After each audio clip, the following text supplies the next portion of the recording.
our RA, his name was Oscar Mulford. He was a really cool guy, really cool. So, I mean, he in his room where he lived on our floor was right next to our dorm room. But he was really cool. So you were close to. We were first floor. First Okay. floor Campbell Hall. So first 3 floors of Campbell were all boys, right? And then was the 4th floor split? Wasn't it split between boys and girls? And then it went up. One wing was boys, one wing was, and then girls were the. I was up like on 7 or something. I always got the high floors. See, I was out of Campbell Hall by the time you got there. 99, you got there? 98, I got there. Oh, okay. But I wasn't in Campbell that year. I was in Nair, and then I moved to Campbell my sophomore year. Nair, Wilkinson. It brings back memories, yeah. R.I.P. Becht is still there, though, and it's the oldest building on campus. It was built in 1908. Wait, that's the one that's over by where Nair and Wilkinson were, weren't they? Isn't there? Becht is right next to the library. Right next to the library. I'm just sitting there thinking, it's like it looks like stucco. Yeah. It's like stucco. Yeah. What was the one that was up on the hill, like not far from the cafeteria? What was that? Ralston. I was inside. Dated Ralston a guy in Ralston. So I dated a girl in Ralston. You commuted to school, right? Yeah. Okay, so you missed out on all the like roommate experiences. Well, no, actually, my sophomore year. So yeah, where did you? Long story short, my mom didn't let me get my license. Like her and I were at odds a lot. We're not anymore. Like she actually. Funny enough, I realized when I went to cover the Seneca Valley boys soccer game last week that there was a hole in my khakis, and at that point, it was just like the fabric had torn a little bit. Mm-hmm. Later in the night, it just ripped. I was like, shoot. There we go. And I called my mom, who, like, we're not close, but we're not at odds anymore. And I called her. I was like, hey, I don't know if you're thinking of a birthday present for me, but she got a Target gift card for me to get khakis. She's like, because she wanted something I was going to use. But she would drive me back and forth to school because I didn't have my license. It was super embarrassing in the first place. But sophomore year, I started staying with one of my friends who's like, we're super close. Like he actually bought me an Xbox when the college football game came out just so I could play like with him. But yes, I kind of missed out on a lot my freshman and most of my sophomore year. And then junior year came. I was living the college life, like staying at his. I had a girlfriend, going to parties. Then COVID came, so got robbed of like the thing I'm most upset about with COVID coming is I missed 3 seasons of intramural flag football. Like I was like Patrick Mahomes out there. Speaking of Patrick Mahomes, my brother, I was looking through his cards on Saturday night, like before everybody came. So he has a shoebox. I have like 15,000, but he just has like a few thousand in a shoebox. I was looking through all of them, and he says that number every time, and it stuns me. It's gonna grow this week with Derek here, but my brother and I had the wherewithal whenever Mahomes and Allen and Prescott were rookies to put these cards in plastic sleeves. It's a rookie Josh Allen he has. It's a chrome card, which are worth more because they're shiny. They're like nicer to feel. Yeah, no holographic cards are. A Patrick Mahomes rookie card and a Dak Prescott rookie card. And I give him these, and he's like, I'm going to look these up on eBay. Those 3 cards combined are worth $1,000. And his fiance, Anelia, is in his ears like, you should sell those, and like we could help pay for a wedding. I was like, if it was me, I wouldn't sell them. But you know, he doesn't collect. Like I collect cards for like the purity of it. Like I like having cards, just cool ones to show off. So yeah, Bailey knows that by now. She is Bailey, your girlfriend. We had a talk last night that we are very close to relationship being update. Exclusive. So she came Saturday night. What does that mean? Close to exclusive. See, I don't want to make it like it's a promposal, but like I think asking someone out if you if you really care, like if you really like. Well, you don't want to date anyone else, right? I have not dated anyone and she doesn't want to date anyone else. I have phased out every other woman that I was talking to before I started dating her. Slowly stopped talking to because I don't want to hurt anybody's feelings, and you know they'll just go find another guy to talk to anyways. So, but she asked me last night. She's like, how long, like, do you think is an acceptable time frame before, like, you go exclusive? I was like, well, I've been thinking about this. I've actually first date. I don't know. That's how I operate. I like you. You like me. Yeah. All right. I've talked to some of my friends about it. Do you? It's like very Spaceballs. I planned on taking her up. I want to do it like in a memorable way where I ask her, like, hey, will you be my girlfriend? But I don't know if it's going to happen because it's hard for us both to find the time off. What? Make the time.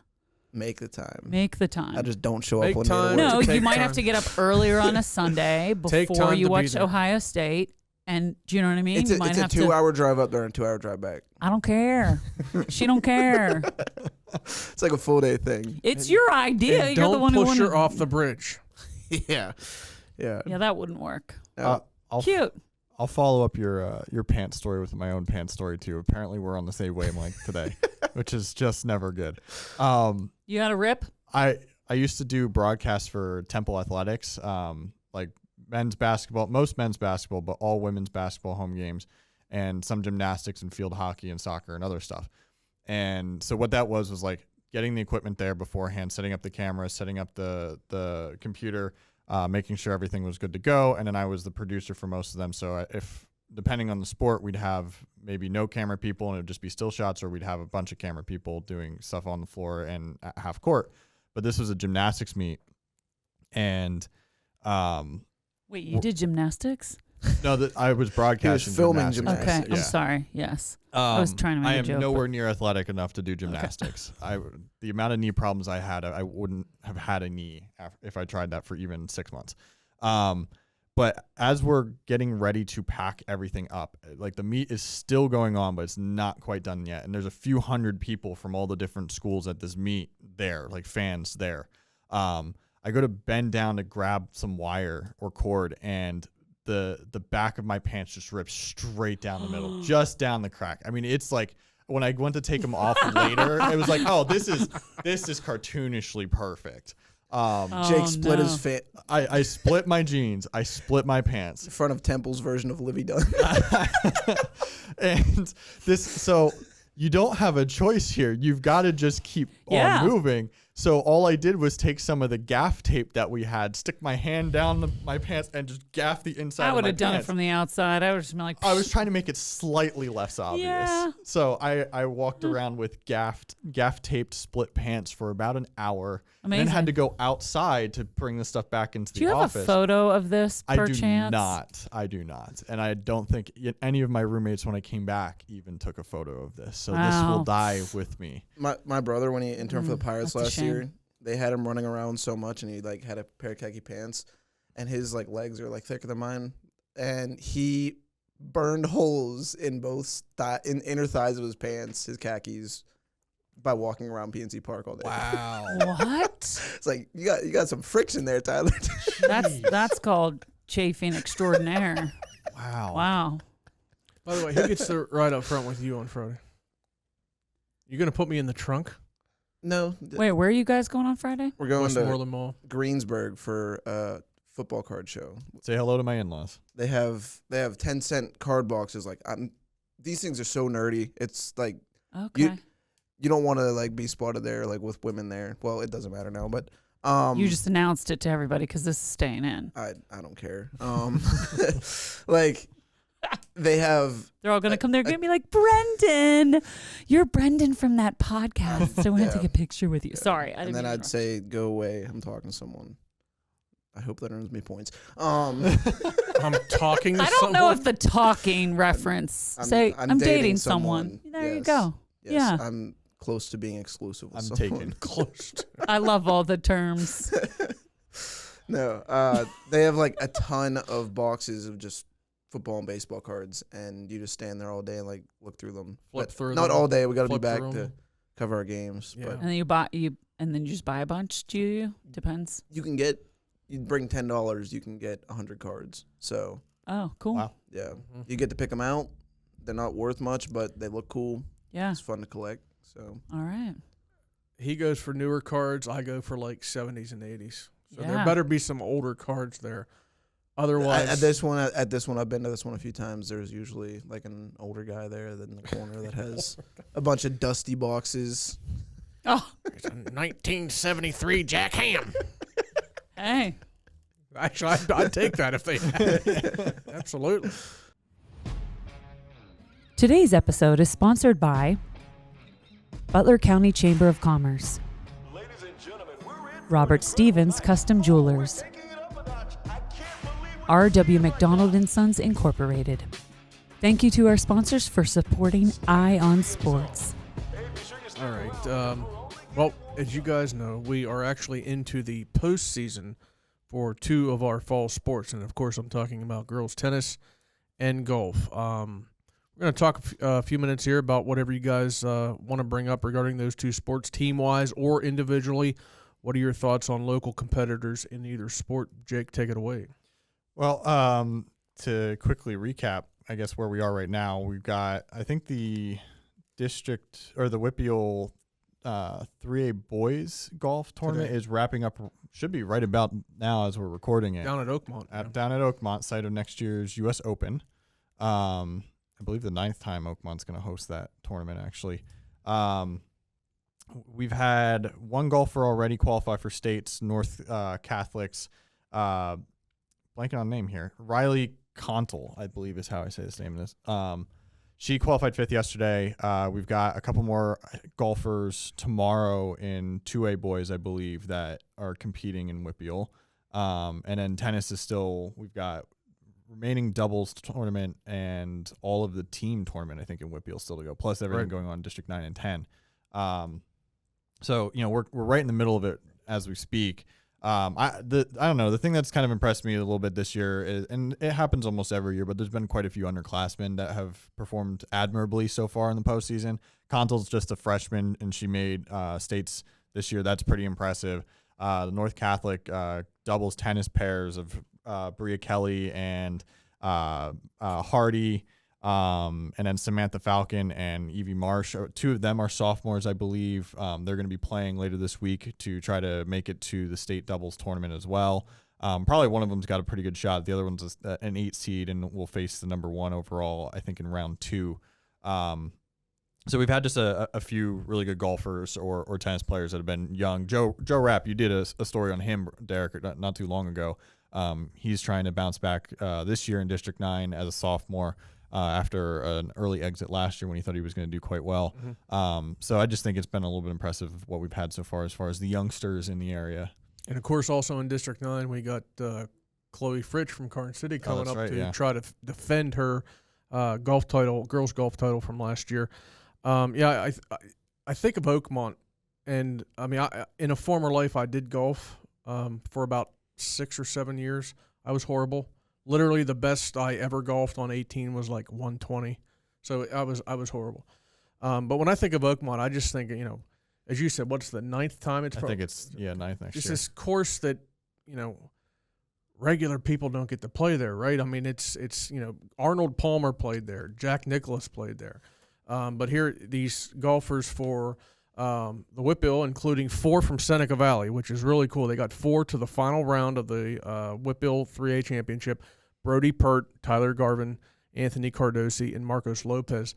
The final round of the WPIAL 3A individual golf championship is being held at Oakmont. So, and I interviewed 2 of these kids last week for the story, and I believe it came out Monday. It was cool to actually hear them say, this is at Oakmont. This is like a once-in-a-lifetime chance to golf here. I want to do well. I believe it was Tyler Garvin that said this. He says, I want to do well, but I also want to take the opportunity just to realize where I am and enjoy the experience. Mm-hmm. Oakmont's, Pebble Beach, Augusta. I mean, it's up there with those famed courses, and I think it's really cool that these high school kids are getting a chance to golf there. Brendan, I think you said you wanted to bring up something about the tennis, which I know the North Catholic girls are facing in the WPIAL championship, doubles championship, that is. We have 2 North Catholic girls teams involved in that. One's a 2 seed, one's an 8 seed. What are your thoughts on that? Yeah, so they face each other in the section championship, right? Yes. Their names, the duos are Bria Kelly and Katie Hardy, and then Samantha Falcon, Evie Marsh. I hope I'm saying their names right there. When I saw that they were playing each other in a section championship, I thought how weird it must be to play your teammates in a sport. Like, I couldn't imagine for a championship nonetheless. Like, could you imagine what that'd be like? To win, you'd probably feel a little bad that you won, being that it's like me and you going up against each other. It happens so often in tennis, though. Yeah. It's so interesting how that happens in tennis, like whether it's districts or states. Yeah, did like Venus and Serena Williams ever play each other? They did. Oh yeah, they did. So I was rooting for Venus, by the way. How old were you when they were like their late teens and early 20s, when they were the rock stars coming up, the young rock stars coming up? I read a lot of Sports Illustrated when I was like 10 through 15. Mm-hmm. Like I would read those. And I remember they were a big deal then. I don't remember if they were like at the top of their game yet, but they're pretty prominent. They were at one point, I think, 1 and 2 in the world and faced each other multiple times at Wimbledon. They had, I want to say they faced each other in a Grand Slam final 5 total times. And there was a very convincing argument to be made that Venus was the better player until all of her health issues popped up and she just can't compete the way that she used to. But they were unicorns in that sport because it was 2 young black women dominating, playing a very different style of tennis from like their peers. And there was a lot of like picking sides of, are you sister A or sister B? Like that was kind of the fandom split. There was just that fan base dynamic, I guess you could say. It's similar to what you see, just in like a team sport, except they were in the same household. And I just remember like that's when I used to watch tennis, was when they were playing. And that was, I think, the tail end of Andre Agassi's career too, on the men's side. And I just remember, man, my mom and I would actually sit down and watch like the Wimbledon finals when the Williams sisters were playing. They were huge. This is going to throw us a little bit off topic here, but I saw a tweet from Serena Williams last night. I'm not sure how much you guys watched or the highlights you've seen of the Georgia-Alabama game, but Ryan Williams is 17 years old, and he might be the best wide receiver in the nation, which hurts me to say with Jeremiah Smith also being a freshman. Yeah, but Serena Williams tweeted out that, I'm not sure if she was just kidding because last names are both Williams, but she's like, that's my cousin. And I looked in the comments and everybody's like, oh, that's why he's so good. He has this athletic talent. But that play he had against Georgia, I watched that play probably 45 times. Do you know what I'm talking about? I didn't see that one, no. He caught the ball as he spun on the sideline, like right on the boundary. He landed it, like, I don't know how he did it. So that was cool in itself. He starts running, and he had the most seamless, it almost appeared to be lazy spin move, where he spun, and as he spun, he was facing the other end zone, the one that he wasn't running towards, and just spun off of one leg. The 2 Georgia players hug each other. They went to tackle him, and they hugged each other, and he races away for a touchdown. I got to show you guys the highlight because it was ridiculous. Actually. I saw it. Wow. One of the prettiest football plays I've ever seen. Just so, like, majestic. What about that catch I made against you up at Armco? What about those Trojans doubles teams you're talking about? Yeah, but back to that, I think it's really interesting. You mentioned it happens a lot in tennis. Still, those girls are practicing together every day. They're friends. And then one has to beat the other. You never feel bad winning, but you would feel some sense of, like, guilt for beating your teammates on such a large stage. And if it happens in the WPIALs, that would be even bigger. That's a story there. Imagine the scouting report, though. You guys face each other in practice. Like, there's head-to-head matches. There's nothing they can do that you don't know about, and vice versa. Yeah. Absolutely.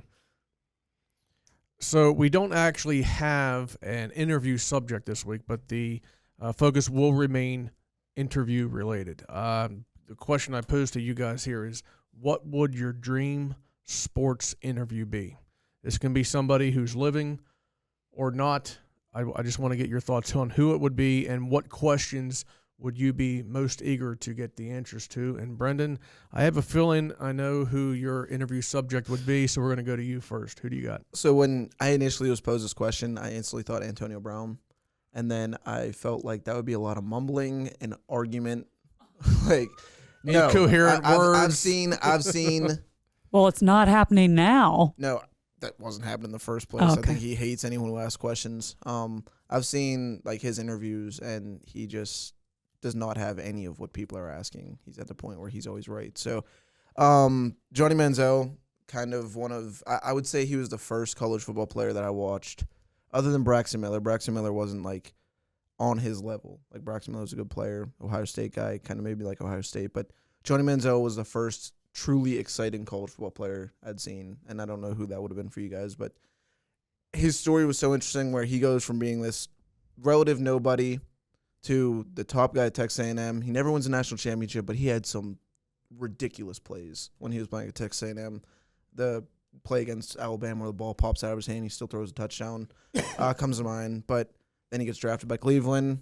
Cleveland's all excited.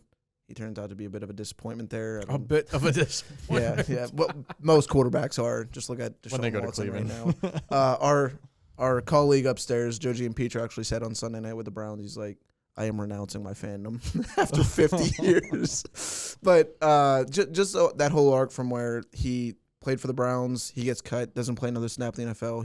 He went to the American Alliance, the Alliance of American Football, or whatever it was called, AAF with Memphis. I think he was CFL, I know. And then that fan one. Yeah, the fan-controlled football. I just think it'd be interesting to ask him just what that whole journey was like, especially going from top of the world, you're partying with Drake and all these guys, and you probably are the most famous football player in the world at that time, and then you just go back to obscurity. Like, you go back and we don't even know what he's doing now. I think it'd be interesting to see what he's up to, but just see how you go from all of that, the stories he would have with the parties, the playing, and then talking what it's like to adapt back to being a normal human being where you're not a celebrity anymore. I saw something, I don't know if this was on the actual documentary that I watched that you told me. I have watched that. I don't think this was on that documentary, but I read somewhere, I saw somewhere that what he did in college was basically completely based on his athletic ability. He actually didn't know how to read defenses at that point. Have you heard that? Yeah. So when you get to the NFL, I don't care how talented you are. If you're a quarterback and you can't read defenses, that's 3 strikes against you right there. I struggle to read defenses on Madden. I've watched YouTube videos recently. Still, no, that's a even easier form of reading defenses. Like, I can imagine having 4 260, 70-pound linemen trying to take your head off, and you got to look downfield and see where people are. Just curl up in the field position. Your thoughts on Johnny Manziel and his career? That was such a firework in the sky moment for that year and a half of college that he had, and beating Alabama and going to the. I remember the Browns part of it a little bit too, just of they might have actually found a starting quarterback. It might. There was a huge question mark around can he actually translate to the NFL, and it's just been a never-ending string of disappointment for that fan base. And frankly, the ownership deserves what they're getting right now with the Deshaun Watson contract and his performance there too, but that's a different conversation. I just remember him being all over.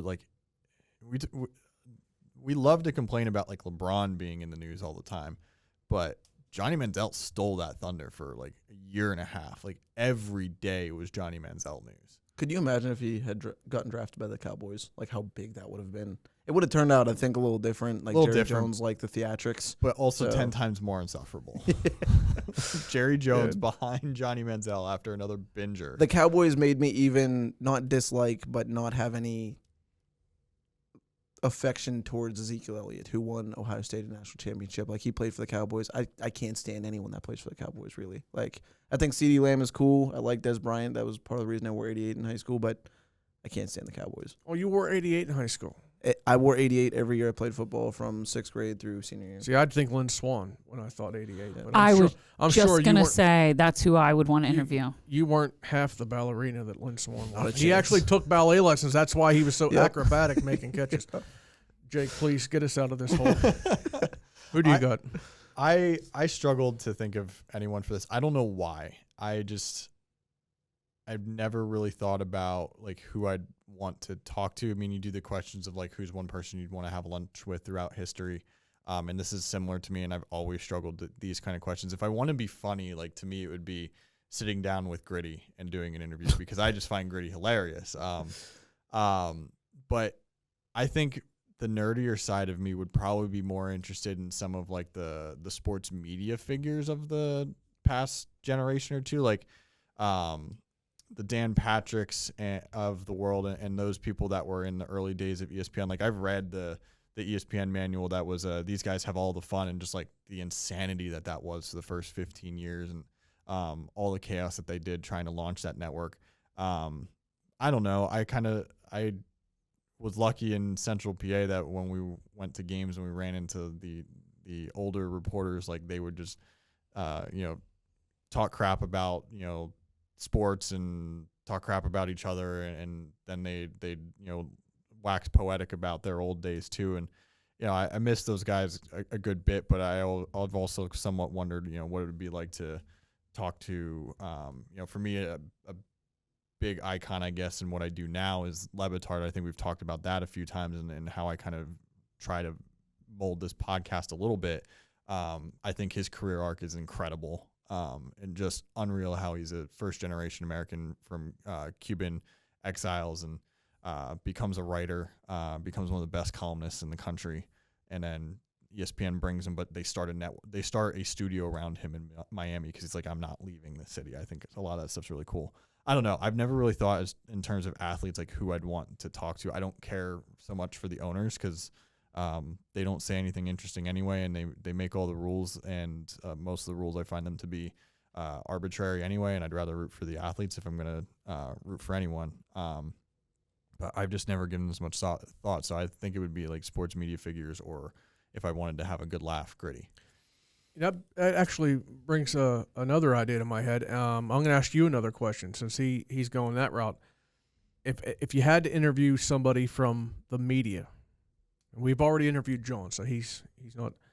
Honestly, mine would be, because I actually went to school to Clarion to be a sports announcer originally, and I'm behind a microphone right now, so I guess I'm not a complete failure. But my favorite sports announcer of all time, bar none, is Dick Enberg. Yep. Dick Enberg was, I just loved his voice. He knew, unlike Gus Johnson, who got excited when the ball was halfway in the air for a kickoff, Dick Enberg would raise his voice exactly at the right moment. He knew when the big plays were. He knew when something big was happening on the field, and you could tell by the elevated pitch in his voice and just the tone of his voice. I love. He passed away a few years ago, but he called NFL games for like literally 30 years. So, interestingly enough, here I can't recall an NFL game in which I remember Dick Enberg as announcer, but he is the voice of me learning football, because I learned football on a PlayStation 1 video game called NFL Game Day, 2004, with LaDainian Tomlinson on the front. Yeah, I played that game for hours as a kid, and like countless hours. And he was the main announcer with Dan Fouts on that game. So whenever I think of like nostalgic football, it is Dick Enberg's voice. I didn't even think of going this route either, though. Like thinking on that line, it would be Harry Kalas for me. I mean, bar none. Harry Kalas was the soundtrack to my childhood, because I watched baseball probably more than any other sport growing up, and the only pro sporting events we would go to are either Phillies minor league or Phillies games. It's what we could afford. You weren't getting to an Eagles game. You weren't getting to a Sixers, and you didn't want to go see the Sixers half the time when I was a kid. And sometimes we're talking about practice. I loved AI. That is an all-time rant, and I love that the Inquirer and some of those media will celebrate the anniversary of the practice rant. But that was like a 4-year run where they were anything decent. No, Harry Kalas was just, oh man, that baritone that he had, that cigar and whiskey soaked baritone that he had. My mom thinks that's why I got into like sports media after a while. I don't know how, because he was not a journalist. He was play-by-play guy, but she thinks that was a big reason why I got into this. Intercepted by Ray Lewis, and Lewis is on his way. He's going to go for a touchdown. That's my man, Dick Enberg. That's a nice touch by Laura. I like that. By the way, he was also the announcer when the trivia question you asked me a few weeks ago, the Hail Mary against the Colts. He was the play-by-play guy for that game. Yeah, I got to show you that game sometime now, because literally that game is up until that game I thought football was boring. Like I thought football was like golf. What? Wow. Yeah. I remember it was Shame. It was the Colts-Patriots game in Foxborough. It was a playoff game where it snowed. I think Peyton Manning threw, was it 2 interceptions to Ty Law that day? I think it was 03 AFC championship. Yeah. My dad got up to go to the bathroom, and I remember we had 2 TVs in the house, one in his and my mom's bedroom, and then one in the living room. My brother was still young at this point. He was alive.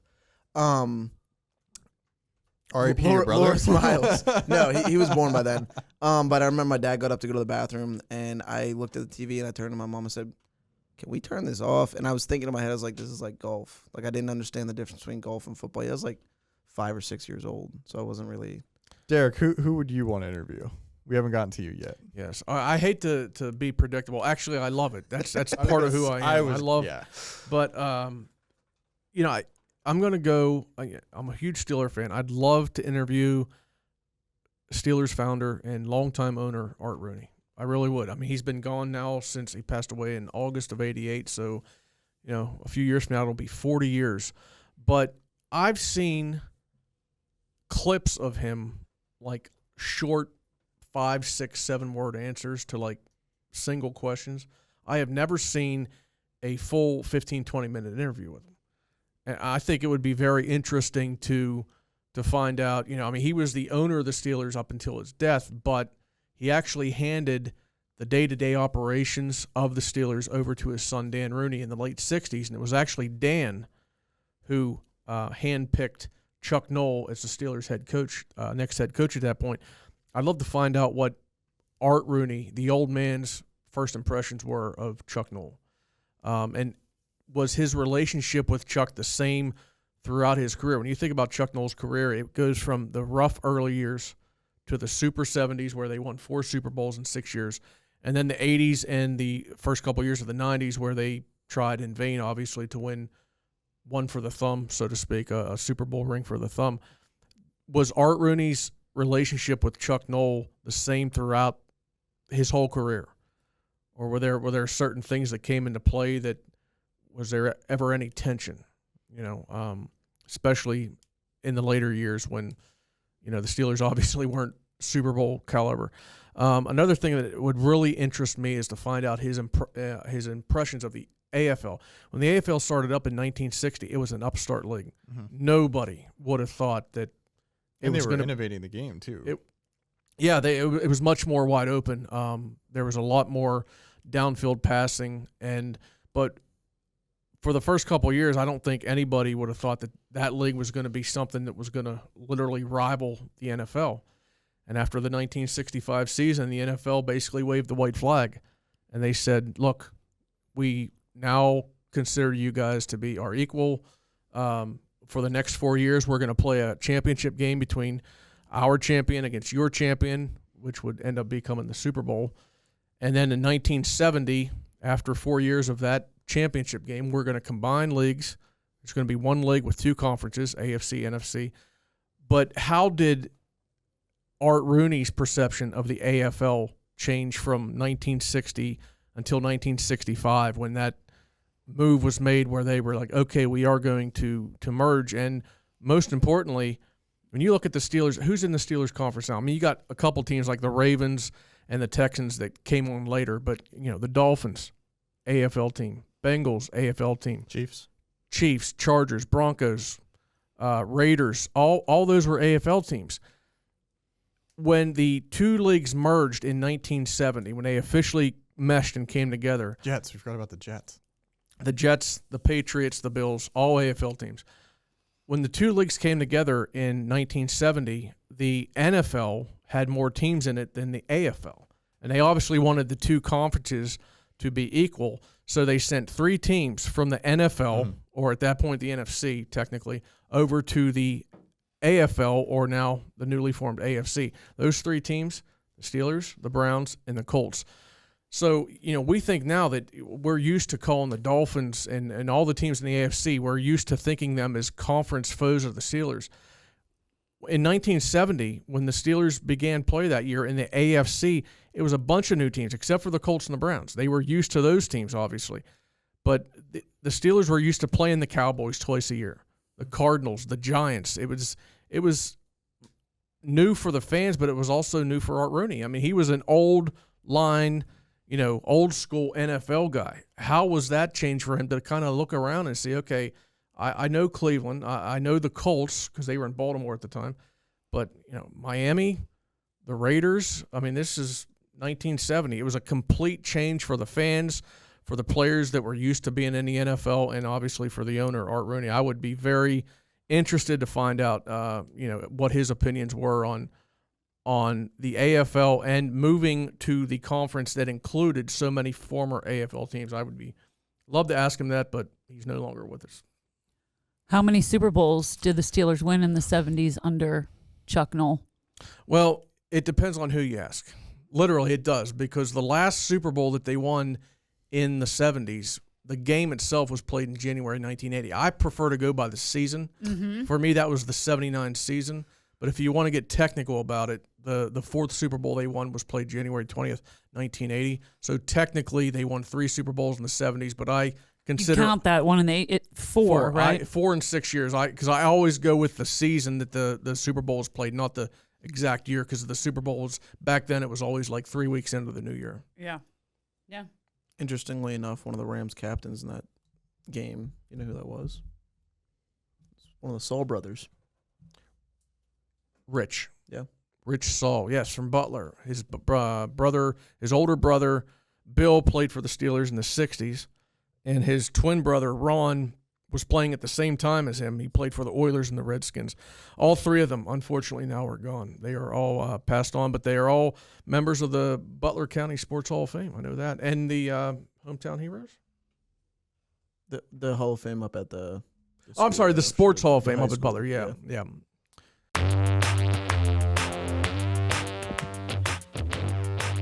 Welcome to Beyond Butler, our weekly segment where we talk about something outside of Butler County in terms of sports, whether that be collegiately or professionally.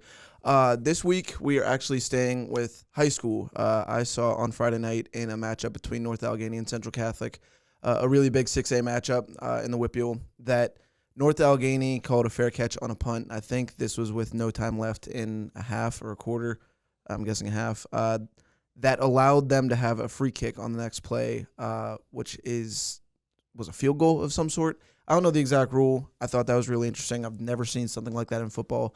So I wanted to ask you two, I have an answer myself, in terms of what is the most interesting or unique thing that you have seen in your time covering high school football. All right, let's go to you first, Derek. In high school football, I would have to go back to a 2007 game between Mars and Summit Academy. This is back when the Planets and the Knights were not only the same class, 2A, they were also in the same conference, the Tri-County North it was called. And, of course, Summit plays all their home games out in Herman at 12:30 in the afternoon on Saturdays. And I went out there and covered it. Mars was the heavy favorite. They were a really good team. They had a running back named Bill Bear, who that year ended up winning the scoring trophy for the second straight year. Scored literally in the regular season alone, and this is not including playoffs. In the regular season alone, I think he had like 28 touchdowns. Kid was a monster. So anyway, I mean, Summit Academies, obviously, you know the situation they're in, where pretty much every year, 95 to 100% of their team, it's a complete turnover. They don't bring back many starters. So they're obviously the underdog. This game was played in like late September, early October. Steve Shear was their coach at the time. I believe the field out at Herman now is named after him, or the press box, one of the two. And Steve Shear knew that to beat Mars, to stay with them, to have a chance to pull off the upset, they were going to have to try something drastic. So I don't know who won the opening coin toss, but Summit's kicking off. So they either deferred or Mars won and elected to receive. Summit tries an onside kick on the opening kickoff, and they recover. First play from scrimmage, kid hits a long pass for Summit down to the inside the 5. Next play, they run it in, touchdown Mars. Literally a little over a minute into the game, it's 7-0. Summit's kicking off again, onside kick. Second straight one, they recover. This time, the long pass on the first play from scrimmage scores a touchdown. So now it's literally less than 2 minutes into the game. Mars, the heavily favored team, is down 14-0. And I'm thinking to myself, man, Steve Shear's got some, you know what, to call onside kicks on the first 2 kickoffs, and they worked. As it turned out, eventually they had to actually kick off to Mars, which they did. Bill Bear did his thing. I think he had over 200 yards rushing in that game, a couple touchdowns. Mars ends up winning the game. I believe the final score is 35-28, but I have never seen that at any level of football. 2 onside kicks within the first 90 seconds of the game. And it almost led to a Summit win, which would have been a huge upset. But at the same time, nobody expected that game to be close, and Mars won by 7 points. So, I've covered a lot of football. And my biggest memory as far as weird things that happen on the field, stuff I'd never thought I'd see, for my memory to come from a Summit game is pretty cool because I haven't covered them a whole lot. Yeah. I've only ever covered 3 or 4 Summit games my whole time here, but that was one that certainly stood out. How about you, Jake? Did you have one came up with? I don't have anything like really interesting, but I had to go back through some of my old clips and find reference to this. I remember covering a game in which East Pennsboro running back Onassis Neely ran for like I think 234 yards that game, a couple touchdowns against one of their rivals, Camp Hill, and he needed 210 going into the game to get to 2,000 for the season, so he got it by a couple yards. So I got to see a 200-yard rusher and a 2,000-yard rusher in the same game. That was kind of neat. I mean, I remember too, like the COVID years with games getting canceled or games getting pushed to Monday or even a Tuesday. I think I saw one. But that's not really like a unique game. I don't know. Most of the football games that I ever covered were, I covered one game at Penn State between Cumberland Valley and State College. But that game was not exactly thrilling football. It was at Beaver Stadium. Yeah. Wow. I didn't know they played high school games there. Honestly, they allowed them to do it that one time. I think they were trying to. I think they might have been trying to consider getting into hosting the state championships at one point, which they're now at Cumberland Valley High School. But I covered that game. You weren't allowed to be up in the press box. Like Penn State was really strict about what media was where, and so we were on the sidelines the entire time. And it was neat, but it was also like a 1/10 full Beaver Stadium. I think the kids liked it way more than I did, but it wasn't particularly like unique football. I don't know. I've seen a lot of really like typical football games. Speaking of, you said you covered a game on because of COVID on a Monday. Yeah, remember? I mean, this is back when you were still, drinking from your sippy cup, I think. But Hurricane Ivan, 2004. You guys remember that? Wow. When the remnants of Hurricane Ivan came through here, I think we had like 12 games on the schedule that week. This is back when we covered Grove City. 12 games were on the schedule that week. There was only like 2 that were actually played. A lot of the games got pushed to Saturday, but there were a few, and I remember covering this because it was a Mars-Laurel game. Again, this is back when Mars was in that Tri-County North. They were only AA. And Mars hosted Laurel on a Monday night. This was like 3 days after Hurricane Ivan came through. And I remember covering that game thinking, this is weird. It's Monday night high school football.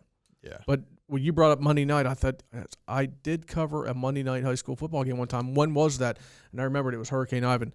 I mean, by the time it got here, it obviously wasn't a hurricane. It was just like a tropical depression, but we got a ton of rain with that thing.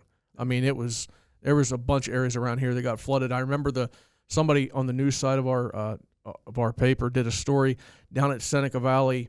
The water was like 4 feet up the dugout at the softball field, 4 feet off the ground at the softball field. So, Conquenessing Creek, you cross it now and it looks like nice and gentle, like just it flooded. Water. It flooded this past winter, or past spring, and it was all over, over the place. So it can get out of control real fast when there's a lot of rain. Yeah, well, I'm meteorologist Derek Potter. My unique happening occurrence was I try to be observant when I go to the sports games I cover. Like I would try hope to so. Well, I try to find something that a lot of people like wouldn't see. That was what Josh Rizzo told me whenever he would come help out here, was that you should come away from a game with something that other people didn't notice. Like you should kind of see something.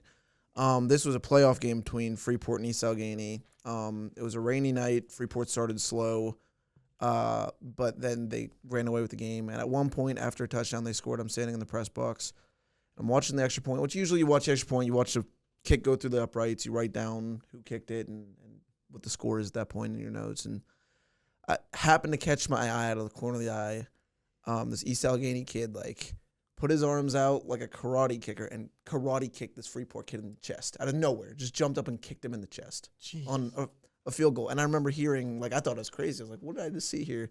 The Freeport coaches go, "Do you just see that?" And they're going crazy because the rest didn't see it. This kid straight up just karate kicked another kid in the chest because he was mad they were losing. Didn't get in trouble for it. I was like, what just happened here? I've never seen something like that. Were you an intern at that point or full-time? I was full-time, yeah. 22, so 2 years ago? It would have been whenever they made the WPIAL semifinals. Oh, okay. Yeah. Well, now they're conference opponents with each other, Freeport and East Allegheny. Yeah. Interesting.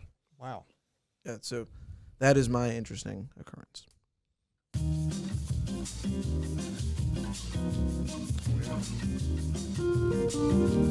Where's the maracas? Okay. Okay. Your question to me last week was after when T.J. Watt broke the Steelers' all-time sack record. Whose record did James he break? Harrison broke the record. It was when James Harrison broke it. Yeah, but I answered Jason Gilden. You said it was L.C. Greenwood. Yep. It's actually James Harrison. So I do not get credit for that one. No, I asked when James Harrison broke it, who held it before James Harrison? Whose record did James Harrison You're break? good. So You were right. I'm good. Okay. Yeah. I am Yeah. good. I thought you said T.J. Watt. This one is much more straightforward. We can't confuse this one. I'm 3-3 now, by the way. Yeah, 3-3. about to be 3 and 4. Never had a trivia question get under review this many times. Which head coach led the Pittsburgh Steelers to their first playoff appearance? Jock Sutherland. Jeez. Oh, God. Yeah. Yeah. Come at me, kid, with something harder, Derek said. I'm going to come up with something. Hey, I'm above 500. I'm above 500. Derek's happy the rest of the week. A hard one is coming next week. A very difficult one is coming. Oh, yeah, he's going to. What was Terry Bradshaw's first wife's shoe size? 5.5. Oh my gosh. I was just JoJo's Starbuck. All right, it's time for our high school football picks. Gonna have 5 games here. You guys know the drill. A little bit of analysis with these first 5, and the last games, which I believe this week is just 5, not 6 like last week. Just the pick. Mars at Knock, huge game here. We both expected these teams to have big years before the season. They've stumbled a bit, but now they got back on track last week, and now they're facing each other. Brendan, who do you like, Knights or Planets? I'll be able to cover this one, and this is definitely not what we expected to see coming into the season with Colt Sprinkle. I don't think he'll be playing. He wasn't practicing yesterday. I can't say for sure. And Luke Goodworth is out for the Planets, but both teams have guys who had previously played quarterback and are stepping back in. For me, I'm guessing there'll be a lot of quarterback draws in this one. I've covered Mars a few times this year, and when Goodworth went out, Kasparovich came in. He was running quarterback draws. When Sprinkle went out, Mullen came in. He ran a ton of quarterback draws against Newcastle when I was there. So I'm guessing that'll be a lot of the offenses in this one. But I am a huge fan of Cody Mullen's toughness, as I will highlight in a feature in Thursday's newspaper. I have Knock winning very narrowly, 29-27. Jake? I think you're actually going to see a different quarterback for Mars this week. We've seen a lot of Kasparovich in the news, but Nate Walker seems to be the one who's kind of taken the reins at quarterback there. He's been impressive for a rookie, but I think the Knights have a better backup quarterback, and in this one, that's going to be a huge difference maker here. Kasparovich will still get his yards on the ground, but I'm going with Knock 33-28 on this one. Sounds like we are all picking Knock, and basically for the same reason. I think their quarterback situation is more stable. Cody Mullen rushed for 3 touchdowns last week, passed for 2 more. Also want to point out this because this did not appear in the paper. They beat Indiana, Knock did, and Sam Skirka also returned an interception for a touchdown in that game for the Knights. I like the Knights. I like their offense a little bit better in this game. I got them beating the Planets 31-20. All right, Butler going to Morgantown, West Virginia to play not the Mountaineers, Brendan. Oh, no. But University High School, which is in Morgantown. Jake, we're going to go to you first on this one. You like the Golden Tornado to make it 2 in a row. If they were playing WVU, I'd be changing this pick quite a bit. I'm going to go with Butler on this one purely by gut instinct. I think they'll win this one 27-21. I mentioned this last week. When they don't turn the ball over, they've had a good amount of success this year. They didn't turn it over last week, got back in the win column. I think that's going to be the key again here. If they can do that, they're going to have a nice long ride back home that will be very fun. So you're taking Butler? I'm taking Butler. All right, Brendan, are you going with your alma mater here against the University Hawks? Spoiler alert, I am not. It's hard to tell the talent of this University team. I was looking. Their losses have come to 3 teams ranked in Max Prep State Top 10 in West Virginia. And their win was against a team that's 0-5. But riding a bus that far, I remember when I played for Butler and we went to Altoona a few times. It's just not a fun time. Like, you're sitting there, you kind of get tired while you're there. It's you have to awful drive. Hype yourself back up, and West Virginia's even further. So I'm going to go with University to win this one with that home edge, 31-14. All right, the Hawks are only 1-3. From what I could find out online, which was not much, it looks like their losses have come against really good teams. So they're hungry for a win. They're hosting this game, so I think it's going to be a tough road trip for the Golden Tornado, and it will yield a tough result. I'm taking the Hawks to beat Butler 34-17. Freeport at Highlands. This is a huge game in the Allegheny 7 Conference. Brendan, are you going with the Fighting Gaylots here? I saw Amos Glenn run in person for the first time last week. When I went out for the practice earlier last week, I looked at him and I was like, man, he is small. But after seeing him run for 6 touchdowns in one game and the way in which he did it with his speed, and he wasn't afraid to run into people, I'm sold. Freeport wins a close one, 28-27. Jake? I'm not sure how you pick against him after last week. I mean, literally, I think it's just this question should be, is it Highlands or Amos Glenn? But I'm going to go against the Fighting Glens in this matchup. I think Highlands is a worthy enough foe to slow down that ground game. I don't think Freeport's faced someone this good in run defense in a little bit here. So I'm taking Highlands in a close one, 24-21. Okay, Highlands has 3 losses this year by a combined 4 points. That's impressive. And the most impressive thing about their losses is they lost to Amani Christian, who last week beat North Catholic by 20. Yeah.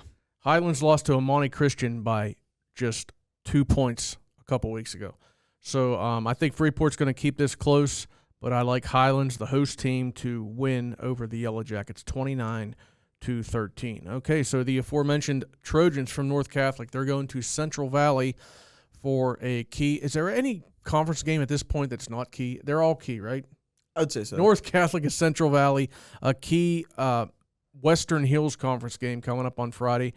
Brendan, are you going with the Trojans or the Warriors? I'm going with the Trojans, mainly because I don't think this Central Valley team is a Central Valley team of years past, such as the one I covered last year against Mars.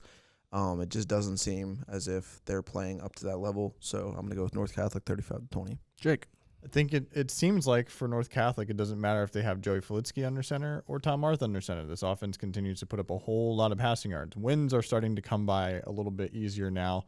And I think, against this Central Valley team that's a little bit down this year, I'm picking North Catholic to win 35-21. Yeah, North Catholic traditionally has been very strong. It's a school that came into being back in, I believe it was 2010, when Monaca and Center high schools consolidated. And they've been to, a few years ago, you covered Central. That was the game you had to sit out in the stands at Heinz Field. So that's a whole story in itself. Let me get my pick first. North Catholic beats Central Valley 27-21. Take it away. That day was the only sports event working here that I have been late to. And I got there early, went to the front. I didn't have my COVID shot at that point. And it's funny because you didn't need it 2 months later. But I got there, and they said in the email that there was a separate spot for media. There was not a separate spot for media. They turned me away. So I'm like, what do? I had to buy a ticket, but I didn't have cash. So I had to go all the way to Stage AE, go to the ATM there, get cash, run back. Then when I got to the metal detector, I told them I was with the media, but they wouldn't let me bring my backpack in, my laptop and everything. So I'm like, the game starts. One of my best friends, Carl Ludwig, was there covering it for Pittsburgh Sports Now. But I wore a North Carolina Tar Heels hoodie, light blue and dark blue. Same colors as Central Valley. Same colors as Central Valley. And I sat on the North Catholic side, and people thought I was cheering for them. I was like, Ohio State lost to Michigan that day. There was a Michigan fan sitting behind me cheering the whole time. I was like, I hate this. I don't want to be here. And Central Valley rolled in that game. Yep, they did. It's different now. This is a different Central Valley team. They're decent. They don't beat North Catholic on Friday. I like the Trojans. Karn City at Red Bank Valley, a game that Jake has been gracious enough to hand me because, as he knows, I love Clarion County. I love New Bethlehem. Am I going to see the Gremlins bounce back from a lopsided, to say the least, loss against Central Clarion last week, Brendan?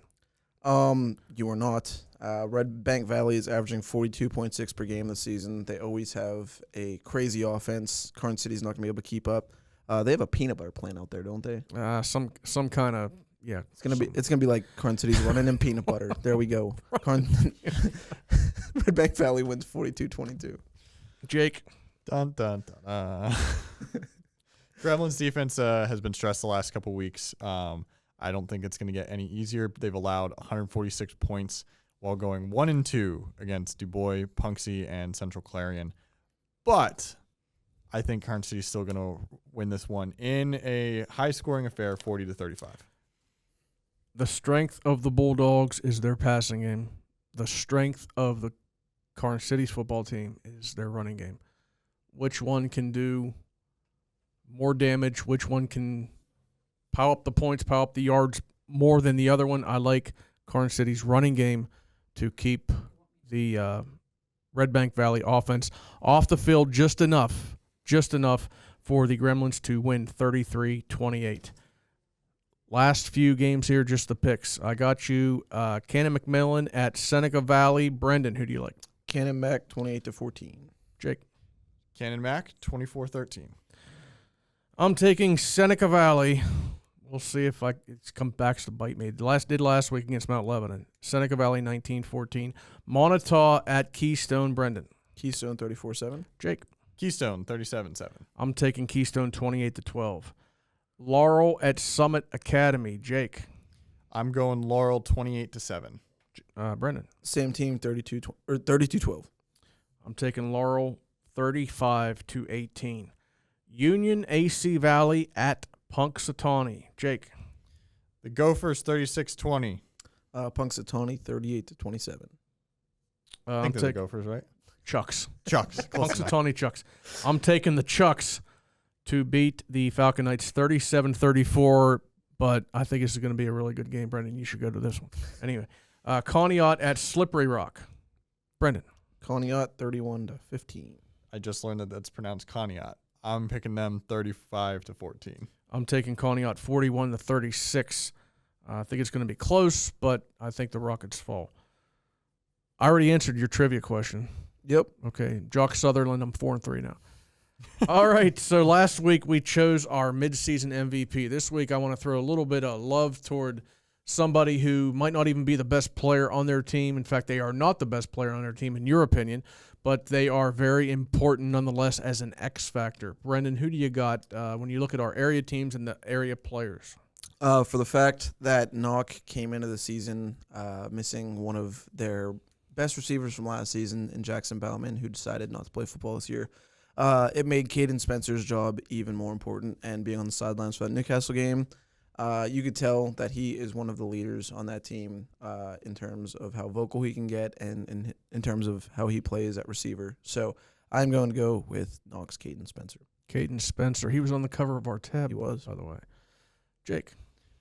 I'm going to stick with the same team I brought up last week. I'm taking Union AC's Max Gallagher. They have a very junior-heavy defense. He's the best junior on that defense from what I can see. He's racked up 53 tackles already, which is a little under 9 per game. He's also caught 12 passes for 124 yards, and he's rushed 49 times for 240 yards and a touchdown. He does a little bit of everything. His numbers seem to be getting a little bit better every single year. Union AC's been on seems to be in a rhythm the last few weeks. And when that defense plays well, led by Gallagher, they seem to do pretty well. So I'm going with Gallagher. So the guy I picked, I'm actually going to give 2 here. I'm going to cheat, but I'm the host, so I get 2. Freeport senior wide receiver linebacker Sean Sellinger. He leads the team in tackles with 11 per game. With those tackles, he's thrown in a sack. He's intercepted a pass. He's also caused a fumble. As a receiver, now he only has 9 catches. Pretty modest, but he's tallied 251 yards on those 9 catches. That's 28 yards per reception. Exclamation point. I see what you did there. See, we hear at football all the time, at every level, it's not just the execution of completing a long pass. Sometimes it's just the threat that you can do it. You know, it's not always the fact that a guy goes down the field and catches a 50-yard pass. It's the defenses. They have to believe that you can do it, and sometimes that's just enough to keep a safety back for an extra second or 2, and that can mean 4 or 5 more yards on a run. And I think Sean Sellinger's ability to stretch the defense this year on his 9 catches, opposing coaches see that on film, and that can affect the way they play the running game. That can affect the way they play Sean and the other receivers. So I'm definitely going to throw my hat in the ring for Sean Sellinger as the X Factor. I do want to point out one kid that we haven't mentioned, Karn City's Brendan Slater. He's obviously very cool name. He's definitely a factor in the running game for the Gremlins, and there's a lot of guys involved in the running game, but he's one of them. He's also their kicker this year because they lost Zach Kelly to graduation. So Brendan Slater picking up the slack in both the running game and the kicking game. We're going to throw some love out to Karn City for Brendan Slater. I retract that statement. His name is Braden, I think. It is. I was thinking of you when I wrote this. Look, we got to get – he's on my mind. I just can't get him. It is. I'm sorry. Braden Slater. My apologies, Braden. Braden Slater from Karn City, running back and kicker extraordinaire. Alter Eagles Ion Sports Podcast would like to thank our sponsors, Butler County Chamber of Commerce, R.W. McDonald & Sons Incorporated, Robert Stevens Jewelers. We encourage you to subscribe to the Butler Eagle YouTube channel and Apple or Spotify podcasts or your favorite podcast platform. Follow us on Instagram and Facebook at Alter Eagle Podcast and at Butler Eagle News. Goodbye.